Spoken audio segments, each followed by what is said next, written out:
Hello, good afternoon, my fellow filthy, dirty gardeners.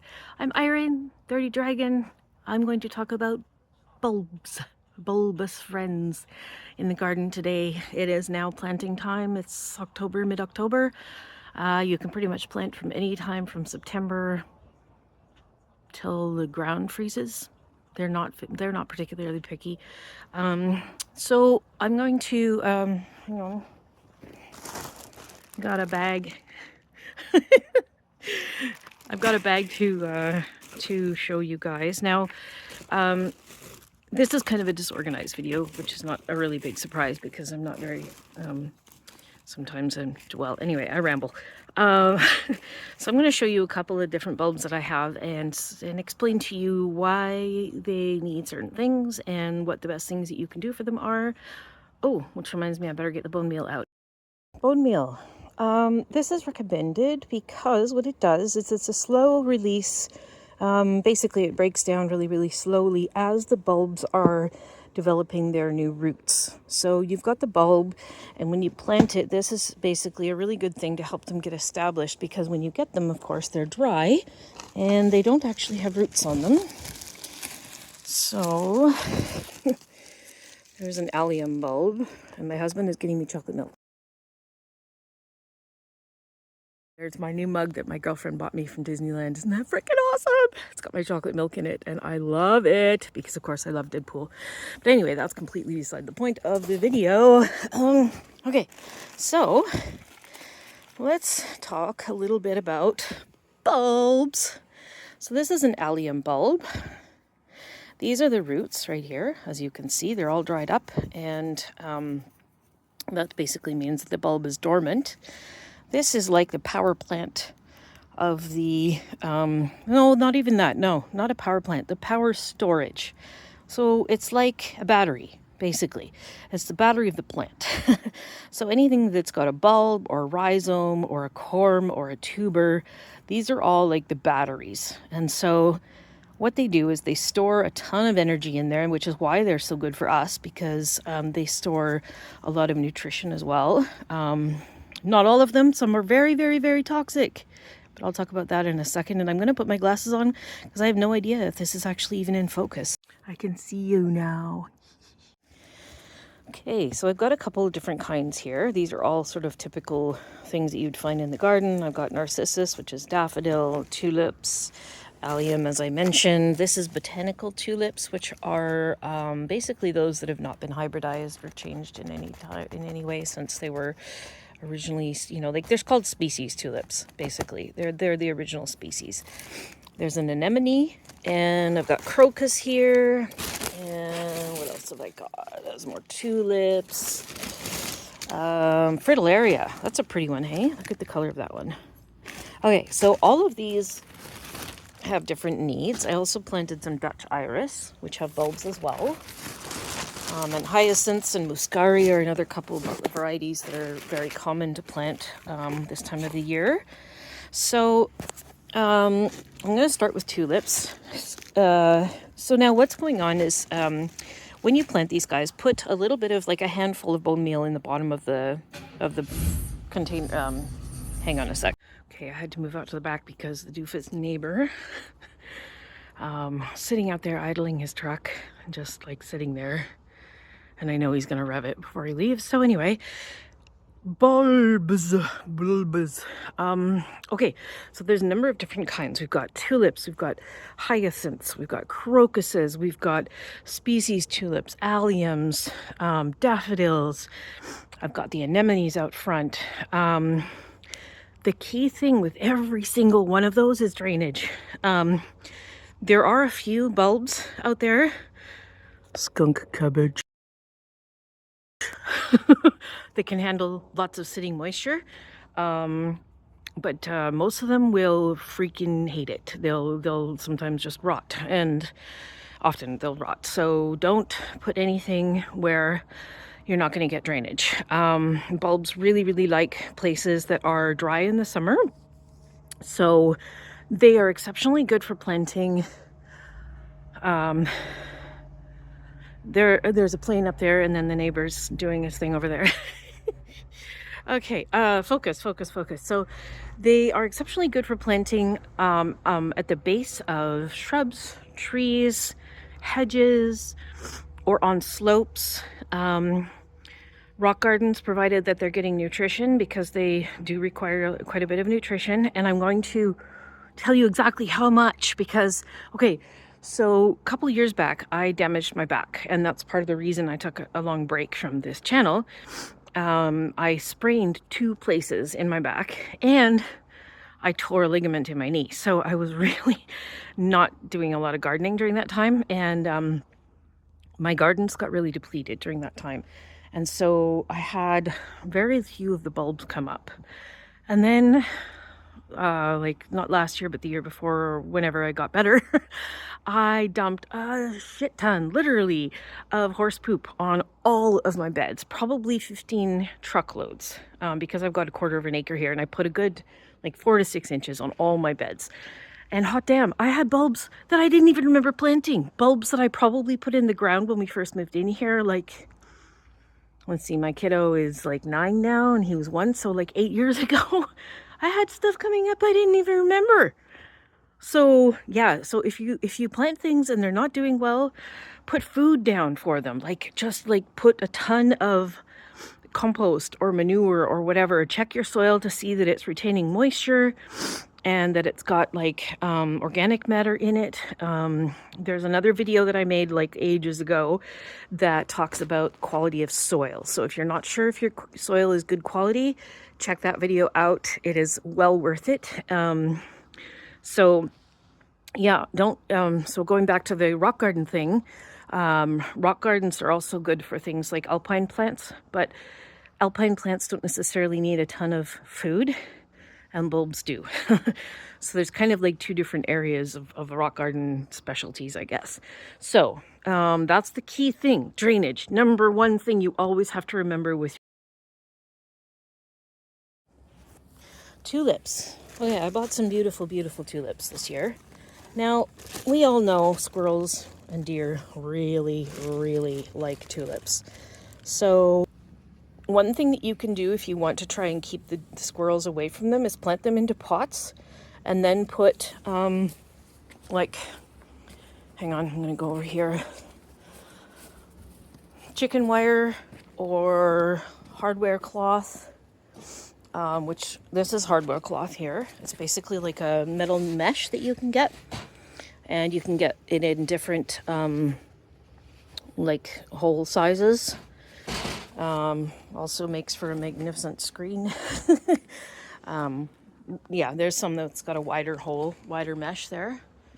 Anyway, you can put that over it, and that'll prevent the squirrels from eating your babies, your bulbs. So I'm going to take a risk, and I'm going to put them in here in this garden here, without anything. We'll see what happens. Tulips are really easy. Like, there's really not that much that you need to do with them. A lot of the specialty tulips, though, these guys here, super hybridized and really fancy, they don't usually come back after a year. So grow them as annuals and don't get too disappointed if they don't come back. That's just the way they are. So that's tulip. Right, okay. On the backs of each of the things here, you will see, hang on, I have to turn the camera around, but for some reason, okay, so this is my new camera, and it doesn't allow me to switch. Oh, maybe it does, but I have to press that button. Hang on a sec. Oh! No, you get a really good view of me. That's not what I meant to do. Oh! Okay, I'll be right back. Okay, that's on my old camera, I could just swipe up or down, and it would switch to front or back camera. But anyway, on the backs of the packages, it shows you how far to space between bulbs and how far to plant them. And then also what months they are best to plant and what months they come up. Or I think that's when they're best to come up. Yeah, when they bloom. I think, yeah, planting months. There you go. Okay, so, and then also the height of the flower. So that's really good, because that'll help you know whether or not to plant it towards the back of the garden or the front of the garden if it's just a little tiny one. I don't pay a hell of a lot of attention to planting depth. The The more shallow they are, the more likely they'll freeze. That's the only thing to keep in mind. So, but there are some bulbs that like to be shallower. I find the bigger the bulb, the deeper they would like to go. Okay, first batch of tulips planted. Now, I wanted to mention, I would recommend, this is something that I do to help myself remember not to plant anything there. I just make like a little circle around it and immediately put a tag there to show that I've got something there. And the other thing I wanted to show you, if you don't have a garden knife and you plan on getting a garden knife, this is one of the features that's quite handy. Some of them have digging depth. Okay, neighbor's gone, so I can tell you more about these guys here at the front. Okay, fritillarias. Now, these guys are the ones that grow pretty tall, I think around 3 to 4 feet. Now, fritillarias really like good drainage, like more so than a lot of other bulbs. So anyway, fritillaria is a really stately one that comes up, and they stank. The bulbs, they're pretty cool looking bulbs. Let me just see if I can get it out here. So there's a fritillaria bulb. That would be the top, I guess, there, where the old stem was, and that's where the roots are. I have thought a number of times when they have started to come up in the springtime, or even just like if I've had them in the package, that somebody was smoking pot. They really smell like skunk. It's just, it's not pleasant. But the flowers are very well worth it. So anyway, fritillarias. Plant them quite deep. Let me see here what it says on the package. I'm going to say probably 8 inches deep. What does it say on here? Dig a hole and plant it. Oh, look at that. 8 inches. Did I nail it or what? Oops, right there. Yes, baby. Yeah, because it's a bigger bulb. So 8 inches deep, and I put mine in the sandy soil, and they do extremely well. And I top dress with manure once a year or so, once every 2 years maybe. And they've always done really, really well. They go almost completely dry during the summer, which is perfect because they're going dormant. And then, yeah, so that's what I would recommend. All right, this is a fancy allium called Allium schubertii. Now, alliums, for the most part, are pretty easygoing, and some of them can actually be extremely, like, weedy, obnoxious. This one, however, has never self-seeded and is a very, very princessy little bitch. I have posted pictures of them before, and they are absolutely glorious.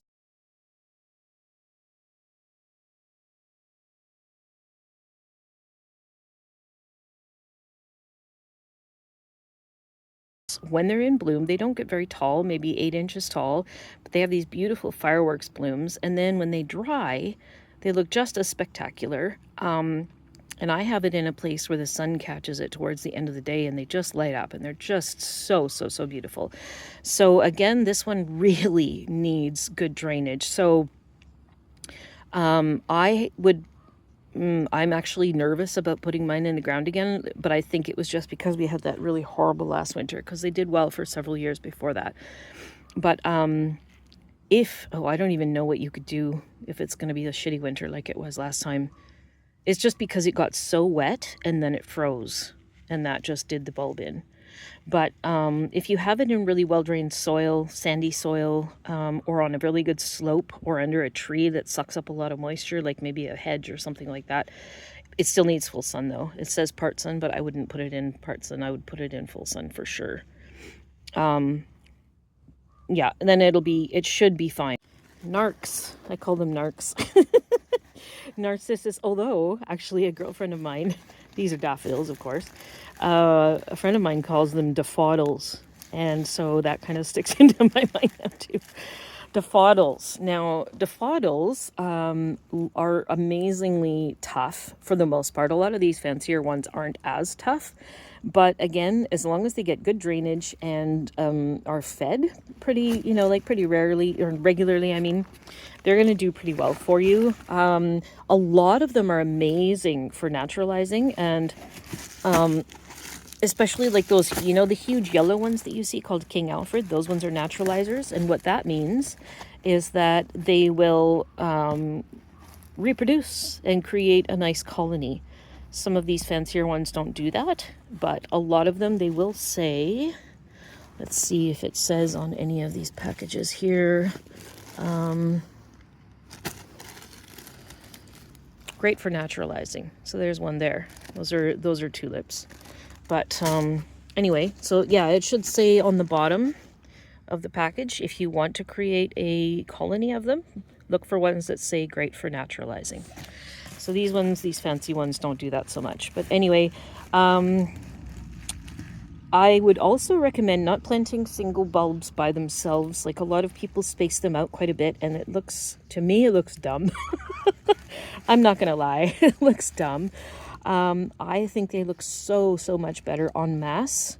So plant them, like, I mean, it says to plant them a certain distance apart, and I would usually recommend about 4 inches apart between every bulb. But don't plant like one and then 2 feet away another one and then 2 feet away another one, unless you've got other bulbs around them or something to complement them. It looks kind of dorky.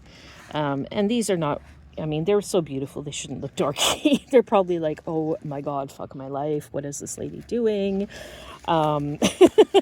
Or this man, sorry, because there are lots of, oh hell, there's non-binary people too, right? So what is this person doing? Like, what the fuck are they doing planting me so far away from my friends? It's lame. They all want to have a party together. I mean, look at them. They're dressed for partying, right? You can't put them alone. Don't do that. That's lame. They're not introverts. Okay. Anyway, so daffodils, always good for easy care. Deer don't eat them in my garden. The bulbs, along with fritillarias and a number of others, are highly toxic. Just in case you have a very rambunctious puppy or a toddler that likes to put something in their mouth, don't let them do that. So toxic, poisonous. All right, moving on. What do we got here? Tulips. I've already talked about tulips. You go away. All right. These are crocuses. So now the fun thing about crocuses, like it says, like I just told you, they're great for naturalizing. So when I went to Scotland about a while ago, I was driving down the hill into Inverness, Scotland, and there was a field on the side of the road that was absolutely covered. And I'm going to find a picture to show you guys, because it was absolute heaven. It was so beautiful. I was there in late February, beginning of March, and this entire field was full of crocuses. And it was just such a glorious thing to see, because everything is gray and brown, and so it's just so beautiful to have these huge swaths of color. And those must have been there for God knows how long, because to have them naturalize that much would, that would take quite some time for them, unless they planted like 10,000 bulbs, which I highly doubt they did.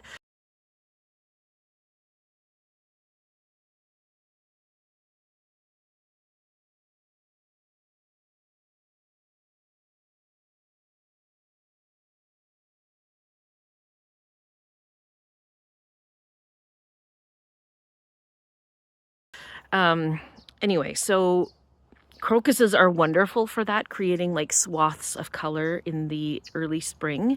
Some of them can be very finicky with drainage. There's one called Orange Monarch, I think. Teeny tiny, like the flower's about the size of my pinky finger, or pinky fingernail. And they're like bright orange with stripes on them. And they're super adorable. I think I might have lost mine last winter, again, because of that shitty snap that we had. But most of them are really good for that. They don't need much of anything. They'll grow in your friggin' lawn. I mean, a lot of people let them grow in the lawn and then just mow it all down when when they're finished, and they'll just go dormant and they don't even care. So they're super easy going. You can put them anywhere. They'll add a ton of color. They're one of the earliest things to come out. So crocuses are really good for like a newbie that wants to add color and doesn't want to have to fuss around with their bulbs at all. So that's one good thing about crocus. Okay, species tulips. Now these are kind of fun. They actually remind me a little bit of like baby birds, like when you see nests with swallows in them and they open their mouths. and they just wait for their mom to give them their food. That's kind of what they remind me of. They're only about maybe, yeah, like probably about 2 inches. The flowers are only about 2 inches large, and they don't grow much taller than maybe 4 to 5 inches tall. So they're super tiny, kind of around the same size as a crocus. Botanical tulips do, however, need much more drainage than the standard tulips. And I have no idea why.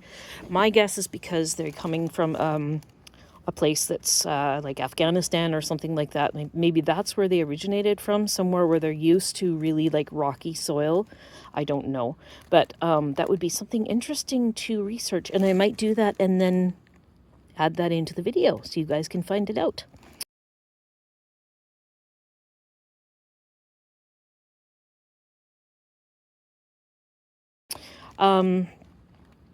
So yeah, species tulips like things like gravel gardens, rock gardens, slopes, anywhere that the soil is going to drain and they're not going to get stuck in wet conditions over the winter time. And they're also really pretty for naturalizing and for creating little tiny patches of color. I had one that it was white with little blue eye. It was called Blue Eyes. And then I have one that's, I think it's close to this one here. It's almost like a dark, kind of a coppery pink color almost. And both of those are in places where they have like sandy soil. They do like food, but they don't need as much food as regular tulips. So if you're getting these are sort of a little more advanced in terms of keeping them alive. If you get wet soil. So think about that when you're planting them. Okay, anemones. These guys here are so friggin' gorgeous. Little bit princessy, little bit of a diva. And that's just because, again, they don't like wet soil. Tiny bulbs. Let's see if I can show you here. They look like somebody chewed up a piece of meat and spat it out. Okay. Actually looks more like a dried mushroom. They don't look like they're healthy or good, but they are. So now with these guys, I would really recommend putting them into the soil in maybe early spring and keep them under cover until the coldest of the winter has passed, just because they're a little more finicky with getting cold, and especially the wet cold. So pot them up, keep them in a greenhouse or something like that so they can develop roots if they're going to do that after they come out of dormancy for early spring. But don't actually put out the pots until a bit later, and then you should have lots of success with them. Okay, so here's one of my standard garden beds. This is out front here. I've got Shasta daisies here. I've got some coreopsis. I've got a shrub there. I've got some irises. And so what I do, I've got my Dutch bulbs there because they come up quite tall. And so they'll be really, really pretty in the springtime right next to the driveway, to the edge of the garden bed there. But I put bulbs in between. Like this is actually spring bulbs right here. They're just coming up and fueling up their bulbs, bulking up their bulbs for the spring bloom. So I plant them between the larger perennials. You can put them underneath the perennials, but if you are like me and you're selling them or dividing them, then you can actually dig them up and either give them away by mistake, or you can sometimes damage them by digging into them. So it's easier if you put them in between, and then when they die back, the other perennials just kind of fill in around them. I am so out of breath, it's weird. I have just unloaded an entire truckload of horse manure. So that might have something to do with it. My nose is running because it's a little bit chilly out here today. But yeah, I blame PMS for all of it because it sucks. I think I've said everything that needs to be said about bulbs. If you have any questions though, feel free to ask. If I haven't mentioned specific bulbs that you are growing, go ahead and ask, and I will tell you if I know how to do things with them. Other than that, yeah, the key thing is drainage. Feed them. if you can get the what is it called, bone meal to put underneath them to help them develop a nice root system as they're coming out of dormancy.